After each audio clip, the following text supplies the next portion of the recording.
खुशी। बता दें कि मुकेश सहनी ने नामांकन करने से किया इनकार, अब वो चुनाव नहीं लड़ेंगे। क्या है ये पूरा मामला, इस पे ज्यादा जानकारी देने के लिए आज हमारे साथ हैं हल्ला बोल टीवी के संपादक दीपक शर्मा। ज्यादा जानकारी यह है खुशी कि मुकेश सहनी अब बिहार में विधानसभा चुनाव नहीं लड़ेंगे और उन्होंने कांग्रेस और महागठबंधन के राज्यसभा का प्रस्ताव भी ठुकरा दिया है।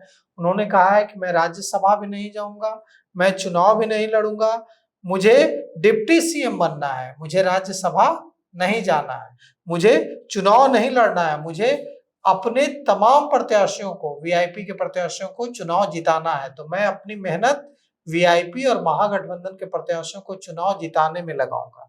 मुकेश सहनी आज दरभंगा के गौरा बौराम से नामांकन करने वाले थे, लेकिन अब उन्होंने अपने भाई संतोष सहनी को वहां से उम्मीदवार बना दिया है। मतलब दरभंगा की गौरा बौराम सीट से, जहां से मुकेश सहनी के नामांकन करने की चर्चा थी और जहां गौराबौर दरभंगा की गौराबौराम सीट से तेजस्वी यादव अपना सिंबल बांट चुके थे, बाद में मुकेश सहनी के लिए सिंबल वापस ले लिया।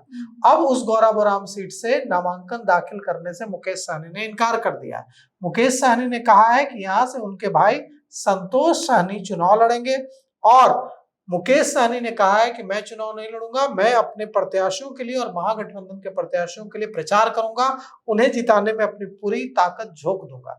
वीआईपी सुप्रीमो ने कहा है कि मैं इस बार विधानसभा चुनाव नहीं लड़ूंगा, मैं अपनी मेहनत, अपना पसीना इसके लिए बहाऊंगा कि बिहार में महागठबंधन की सरकार कैसे बने और इसके लिए मैं पूरी अपनी ताकत झोंक दूंगा। सहनी ने औराई विधानसभा से योगेंद्र सहनी को वहां से उम्मीदवार बनाया है। योगेंद्र सहनी को जब सिंबल दिया मुकेश सहनी ने, तो योगेंद्र सहनी फूट फूट कर रोने लगे, मुकेश सहनी के पैरों में गिर गए। मुकेश सहनी ने उन्हें उठाया और उन्हें मिठाई खिलाई, उन्हें गले से लगाया और कहा कि अब आज नामांकन का अंतिम दिन है, जाइए और नामांकन दाखिल कीजिए और खूब मजबूती से लड़िए और विजय की पताका फहराइए। तो मुकेश सहनी ने औराई विधानसभा से योगेंद्र सहनी को उम्मीदवार बनाया है। दरभंगा शहरी क्षेत्र से उमेश सहनी को उम्मीदवार बनाया है। दरभंगा शहरी क्षेत्र से उमेश सहनी को उम्मीदवार बनाया है और गोपालपुर विधानसभा से प्रेम शंकर यादव को चुनाव मैदान में उतारा है मुकेश सहनी ने।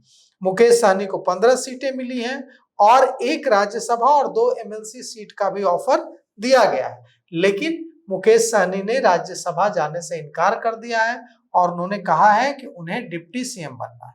अब डिप्टी सीएम बनाने के मुद्दे पर राष्ट्रीय जनता दल चुप है, कांग्रेस चुप है और किसी ने कोई वादा नहीं किया है कि डिप्टी सीएम बनाएंगे। लेकिन सवाल यहाँ बड़ा यह है कि जब यह चर्चा थी पूरी रात कि मुकेश सहनी दरभंगा के गौरा बौराम विधानसभा क्षेत्र से आज नामांकन दाखिल करेंगे, तो फिर मुकेश सहनी ने नामांकन दाखिल क्यों नहीं किया?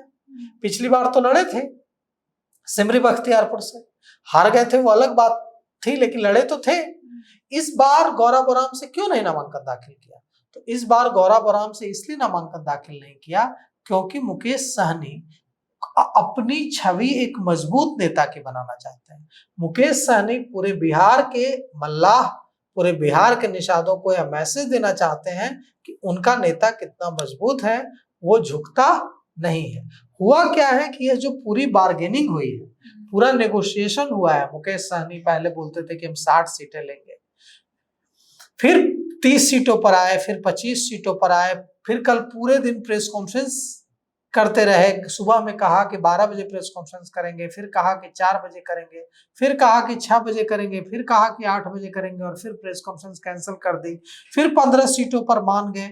इससे उनकी छवि कमजोर हुई। तो जो उनकी छवि कमजोर हुई मुकेश सहनी की, उस छवि को वे फिर से मजबूत करना चाहते हैं। और मजबूत कैसे करना चाहते हैं? तो मजबूत ऐसे करना चाहते हैं कि मुकेश सहनी चाहते हैं कि जनता के बीच, खासकर मल्लाहों, बिहार के मल्लाहों निषादों के बीच यह मैसेज जाए कि उनका नेता मजबूत नेता है और वो अपने शर्तों पर फैसला लेता है। इसीलिए छवि को मजबूत करने के लिए मुकेश सहनी खुद चुनाव नहीं लड़ रहे हैं। उन्होंने गौरा बौराम से अपने भाई को, संतोष सहनी को वहां से उतार दिया है। तो सुना आपने, इन सब को लेकर आपकी क्या राय है वो हमें कमेंट बॉक्स में जरूर बताएं। फिलहाल इस पेशकश में इतना ही। आगे की खबर देखने के लिए बने रहे हल्ला बोल टीवी के साथ। तब तक के लिए धन्यवाद।